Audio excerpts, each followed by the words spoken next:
Ano? Yan. Airpin. Sandali. Sandali lang. So, palis kami. Ito kami ng mamimili kami ng aming gamit sa bahay. Sa bahay. Ano ba yan? Hello, good afternoon. Ayan. Kumusta na kayo? Ulit. Ito, nag-prepare na ng ating mga hapunan. Ang ating hapunan, mga lala. O, kumusta na kayo?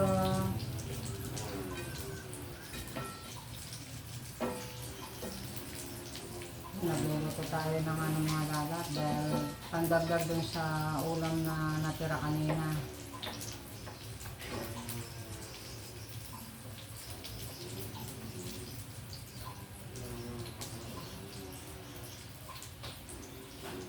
Ano, kumusta na kayo? Anong mga niluluto natin ng hapunan dyan, mga lalat? Ako, kami natirang ulam kanina. Ngayon, nagdadagdag na lang ako para kasi paggabi na lang, hindi na ako nagluluto ng madami. Nagluluto ko lang yung aking mga estudyante, kami ng Daddy Lolo, ito, meron kaming saging, tsaka yung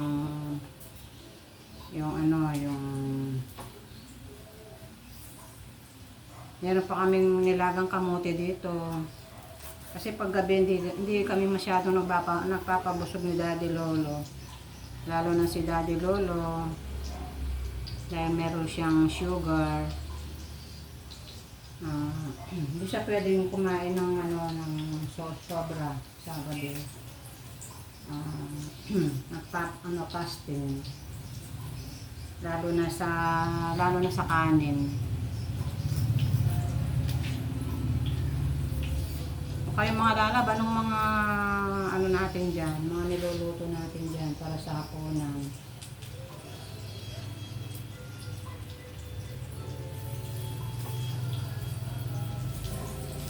Mag-aaros cardo sana ako ngayon, kaya lang mag-aaros cardo ako ng chicken sana ngayon.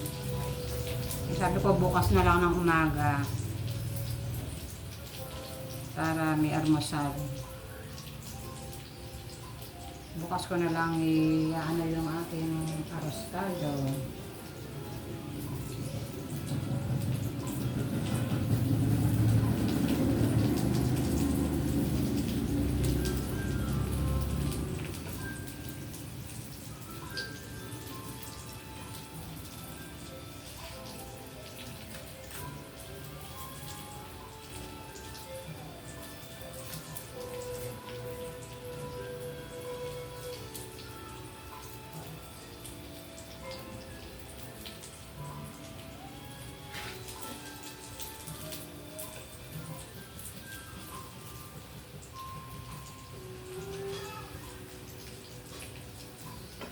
Pumunta kami sa Palatinad ni Daddy Lolo. Bumili kami kasi yung bigas namin, yung kalahating kaban, good for 1 month yun.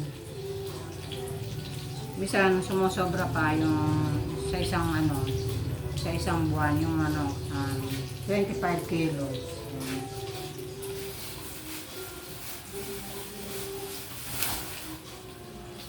Medyo bumaba na ngayon yung dahil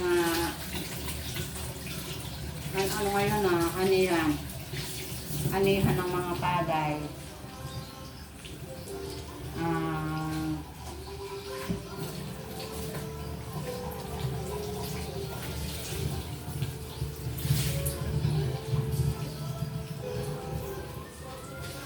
Yung bigas namin, pinalatan ko ng buko pandan. Dati ang bigas namin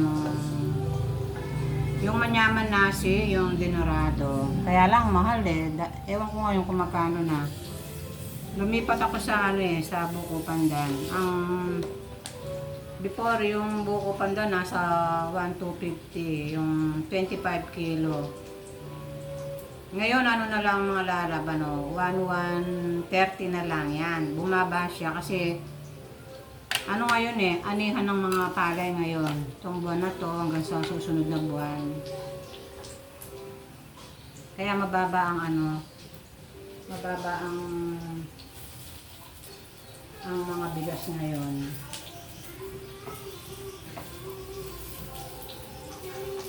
Depende sa ano, kung saan may time na malakas kumain yung mga apo ko. Dahil yung mga apo ko puro lalaki. Minsan, hindi namin naubos yung 25 kilos in 1 month. Minsan naman, ano, sumusobra.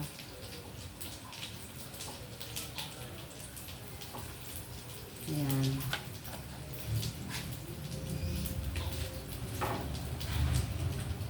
So, nagpiprito ako ng anong mga lalagat. Dagdagan ko na lang yung embutido namin.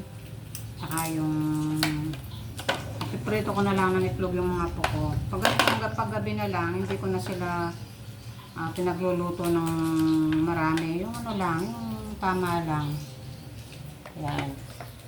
Ito ang lulutuin ko ngayon mga lalab. Ayan. Pagluluto ko sila ng embutido. Ito oh. Tapos yung tatlo sila, pirito ko sila ng tig-isang itlog. Yun, tapos magke-ketchup lang sila, tsaka yung nagpiprito tayo ng ano, saging saba. Ayan. Gusto nila to, yung pagkatapos kumain, yung iba naman inuulam nila. Yung ano, pwede na rin nila ng ano, yung pagkatapos nilang kumain, para panghimagas. O, yun ang ating